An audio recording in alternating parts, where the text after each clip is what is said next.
오늘도 복 있는 사람이라는 주제로 말씀을 전하려고 합니다.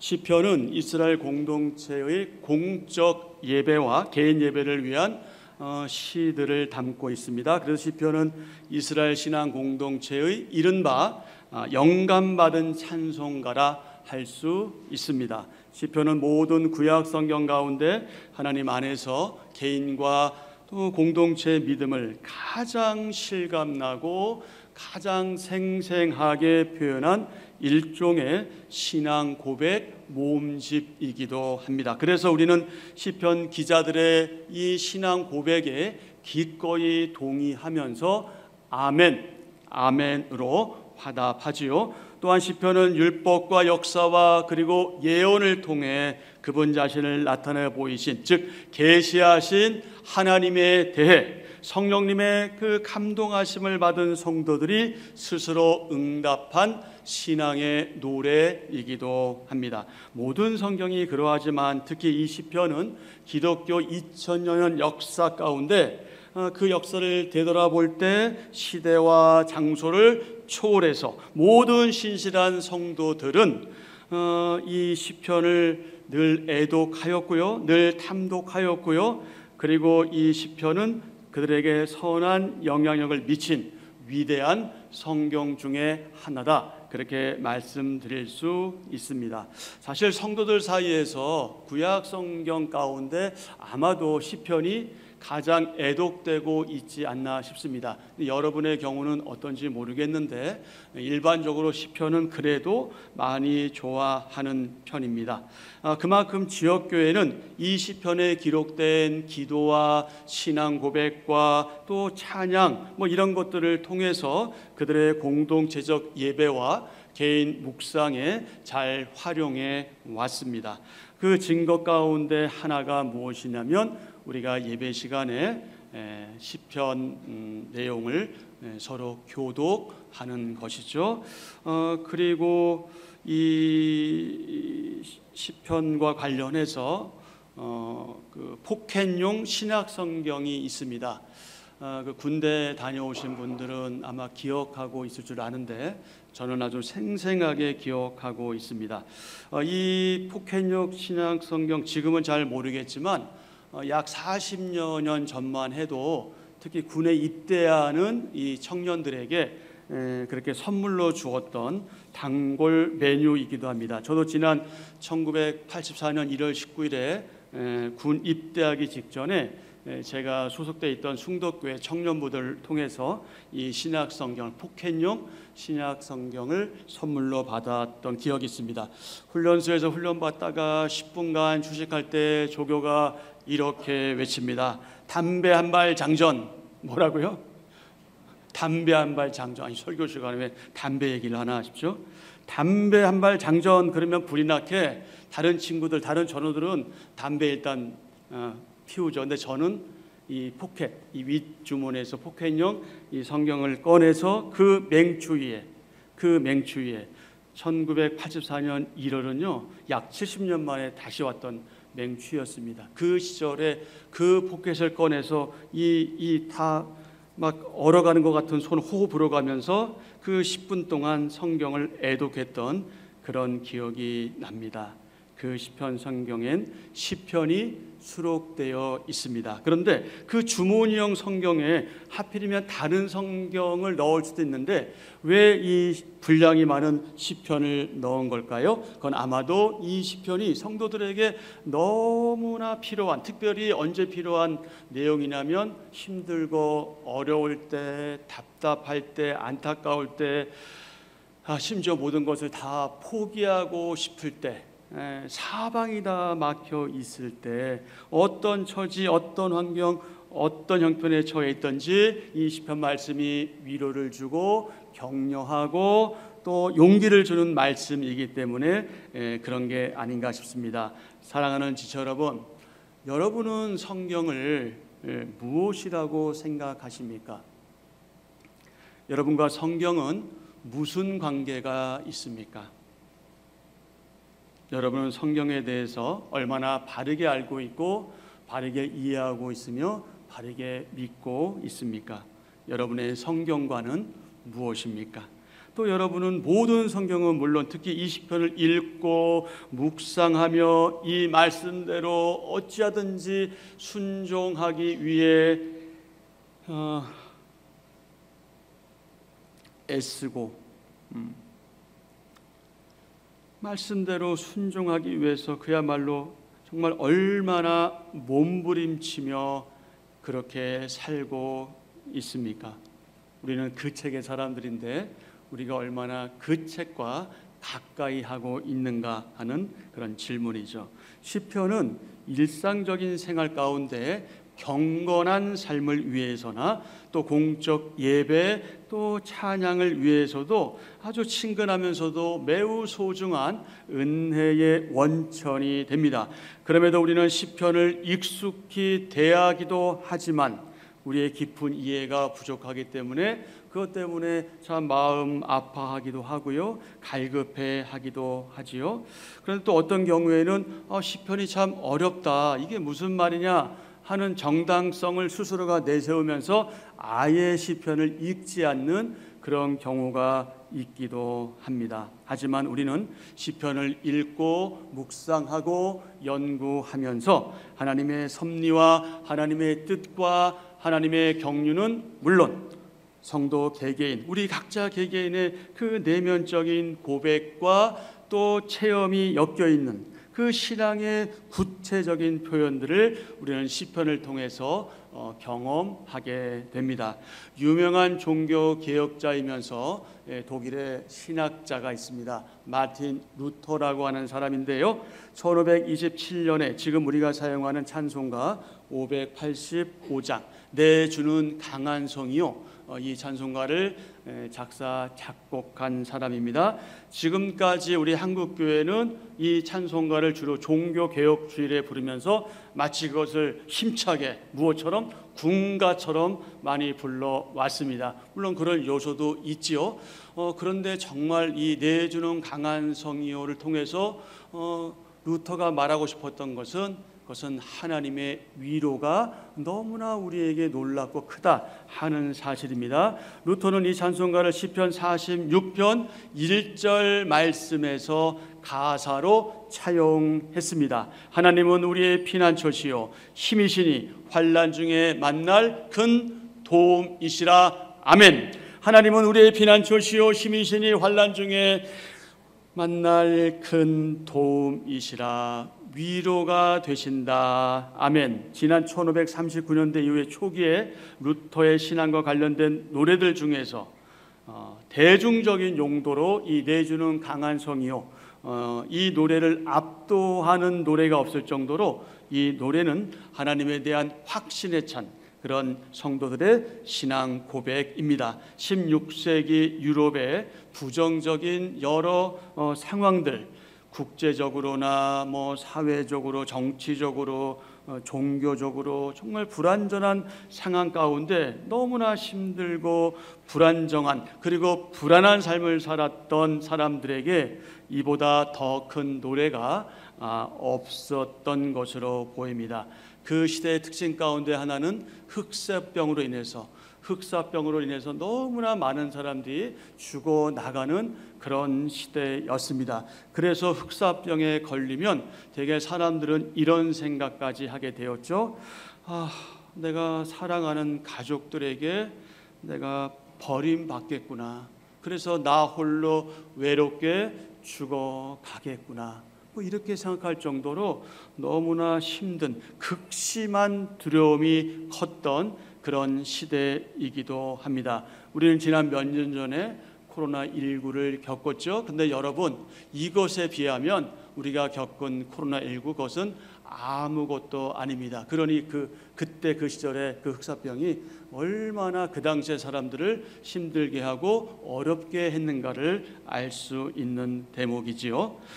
그러기에 당시의 사람들이 모든 불안과 두려움, 그리고 특히 무엇에 대한 공포? 죽음에 대한 공포.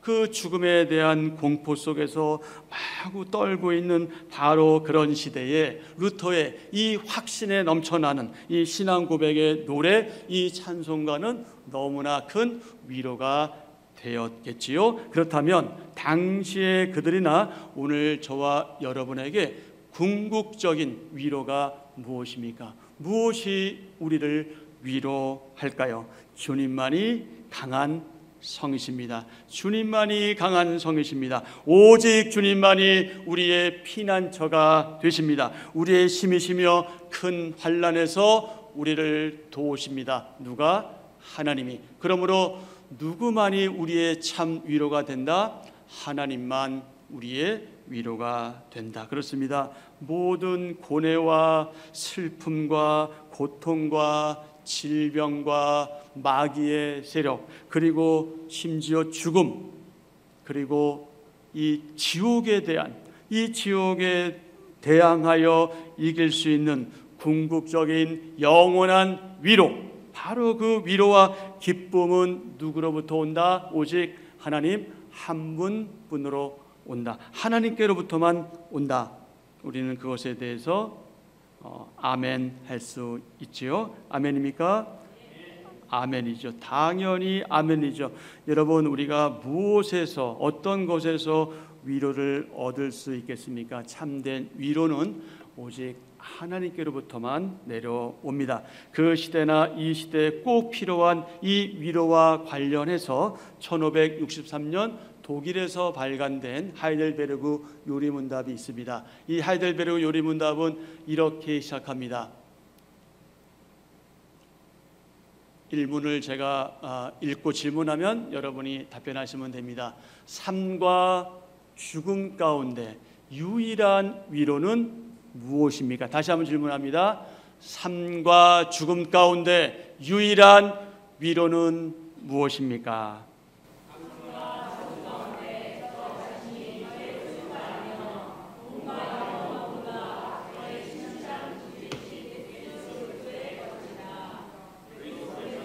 그분의 보배로운 피로써 모든 죄값을 지불하셨으며 저를 마귀의 모든 권세로부터 구원하셨습니다.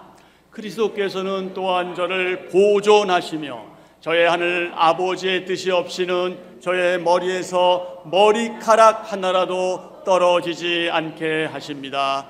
그리고 모든 일들이 저의 구원에 도움이 되도록 하십니다. 따라서 그리스도께서는 성령님으로서 저의 영생을 확신시켜 주셔서 지금으로부터 저로 하여금 신실하고 자발적으로 주님을 위해 살도록 만드십니다.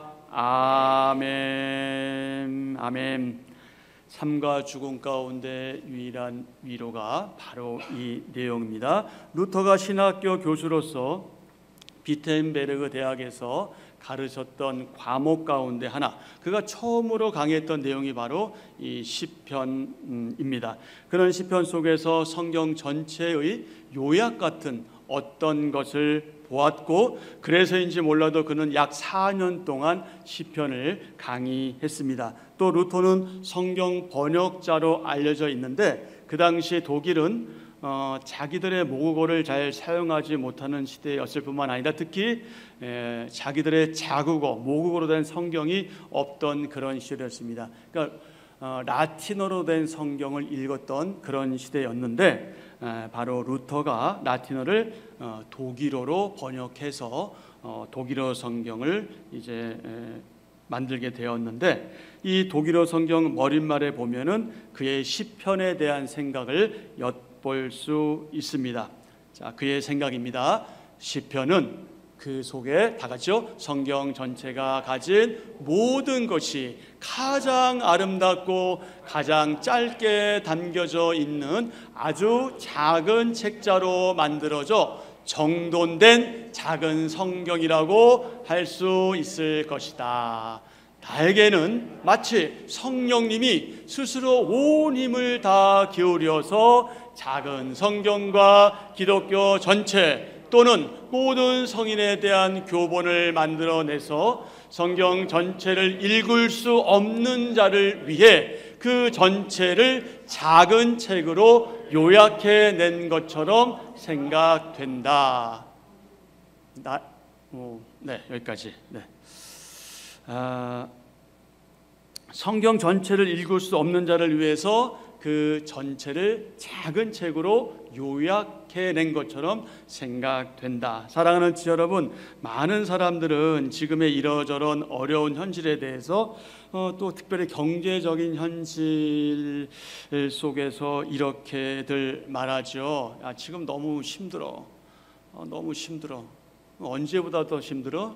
코로나19 때보다 더 힘들어. 뭐 사업하는 분이나 장사하는 분이나 뭐 개개인들도 이렇게 많이들 말하는 소리를 우리가 들을 수 있습니다. 그렇습니다. 지금 너무 힘들고 어려운 상황입니다. 뭐 경제적인 건 말할 것도 없고요. 특히 정치적으로 우리는 참 혼란한 시대를 살고 있습니다. 이러한 때 우리 하나님의 사람들, 거룩한 교회 공동체의 한 지체인 저와 여러분, 우리가 해야 될 가장 근본적인 일이 있다면 그것이 무엇입니까? 그것은 여러분이 너무나 잘 알고 계시는 내용입니다. 하나님의 말씀으로 돌아가는 일입니다. 하나님의 말씀으로 돌아가서 그 말씀으로 무장하는 일입니다. 그리고 그러면서 동시에 기도하는 일입니다. 쉬지 말고 무시로 기도하는 일, 모든 일에 기도하는 일, 바로 그것이 저와 여러분이 이 어려운 시절에 해내야 할 일이고, 그 일을 통해서 우리가 성장하고 성숙해져 가며 이 땅에 소망이 없는 자들에게 소망을 주고 희망을 안겨주어야 하지요. 바로 이런 점에서 시편이 우리 성도들의 그 영적인 삶에 있어서 현실적인 삶을 포함해서 언제나 결정적인 역할을 해왔다 하는 사실을 우리가 기억하는 것, 그건 매우 중요합니다. 특히 시편에 표현된 기도는요, 지난 과거와 현재는 물론 앞으로도 하나님의 사람들이여 성도인 저와 여러분의 모든 삶의 근본이 되고 원동력이 되고 출발이 된다는 사실을 잊지 말아야 합니다. 그래서 어떤 신학자는요, 이 시편을 뭐라고 불렀냐면 기도의 학교다, 이렇게 말하기도 했습니다. 뭐라고 말했다고요? 기도의 학교, 기도의 학교. 그렇다면 오늘 저와 여러분은 시편이 소개해준 이 기도의 학교의 학생입니다. 여러분은 학생이 된 겁니다. 기도 학교에 입학하신 여러분을 축하합니다. 이 수업 시간에 여러분 기도하는 지체들이 없기를 바랍니다. 전에 섬기던 교회에서 이렇게 설교할 때 보면, 특히 이제 무더운 여름철에 보면 가끔 설교 시간에 참 여러 가지 다양한 방법으로 기도하는 분들이 있어요. 참 그 기술이 뛰어난데 말씀 듣는 시간이 얼마나 좋은지 연신 그냥 끄덕끄덕 믿습니다 하시는 것 같아요. 심지어 어떤 분은 침까지 흘려가면서 그렇게 기도하는 모습을 보게 됩니다. 이때 말씀을 전하는 저는 얼마나 마음이 뿌듯한지, 아싸, 내가 설교를 잘하는구나, 너무 마음이 뿌듯하고 힘이 솟아오르는지 모릅니다. 내가 전하는 말씀이 얼마나 은혜로우면 사랑하는 지체들이 저렇게 세상 근심 다 내려놓고 편하게 졸기도 하고 자기도 할까. 사랑하는 여러분, 시편이 참 다양한 특징을 가지고 있는데 그 모든 내용을 요약해서 4가지로 말씀드리면 이렇습니다. 첫째, 제가 첫째 하면 여러분들 하세요. 첫째,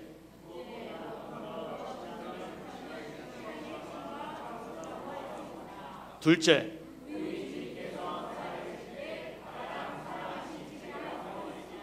셋째,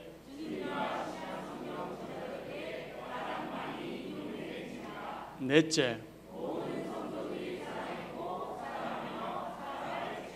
아멘. 모든 성도들의 저와 여러분이 들어가 있죠. 그래서 모든 성도들이 사랑했고 사랑하며 앞으로도 계속 사랑할 책, 그 책이 무슨 책이다? 시편이다. 모든 성경 포함해서 특별히 시편의 특징과 관련해서 강조하는 내용이죠. 성경을 구속사적, 구원사적 맥락에서 볼 때 성경의 주인공은 메시아 그리스도 예수님이십니다. 그런데 마침 이 특별히 신약 성경 사복음서 마태, 마가, 누가, 요한복음은요 주님의 고난부터 죽으신 부활 그리고 그분의 영광에 대해서 이 시편 말씀을 참 많이 인용하여 잘 표현했습니다.